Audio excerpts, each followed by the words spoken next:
Hi all, welcome back to my channel. ఈరోజు recipe ఏంటంటే evening snack recipe అండి. మరమరాల mixture సింపుల్గా ఎలా ప్రిపేర్ చేసుకోవాలో వీడియోలో చూపించా. వీడియో స్కిప్ చేయకుండా చూడండి.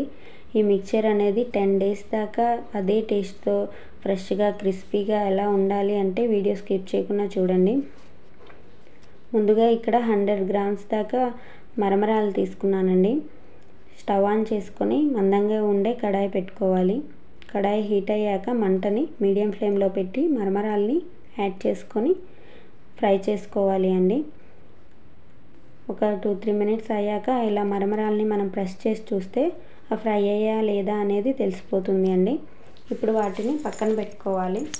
నెక్స్ట్ అదే కడాయిలో ఒక 2 స్పూన్ల ఆయిల్ యాడ్ చేసుకొని ఒక 2 ఎండుమిర్చి, దంచి పెట్టుకున్న 6-7 వెల్లుల్లి రెబ్బలు, అలానే ఒక 1/2 స్పూన్ పసుపు కూడా యాడ్ చేసుకొని ఫ్రై అవనివ్వాలండి.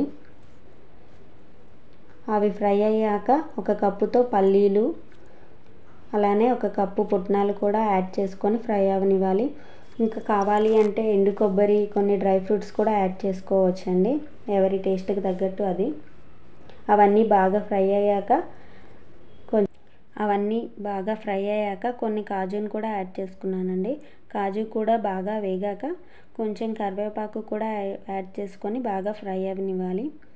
ఇంకా లాస్ట్లో కొంచెం కారం, అలానే కొంచెం ఉప్పు యాడ్ చేసుకొని ఒకసారి బాగా మిక్స్ చేసుకున్నాక ఇంతకుముందు మనం ఫ్రై చేసి పెట్టుకున్న మరమరాల్ని యాడ్ చేసుకోవాలి.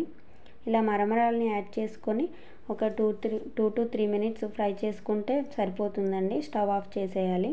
అంతే అండి, టేస్టీ అండ్ సింపుల్ మరమరాల మిక్చర్ అయితే రెడీ అయిపోతుందండి. దీన్ని చల్లారాక ఒక డబ్బాలో, గాలి తగిలిన డబ్బాలో వేసి పెట్టుకుంటే 10 days దాకా ఇదే క్రిస్పీనెస్తో ఉంటుందండి. Thanks for watching. Please like, share.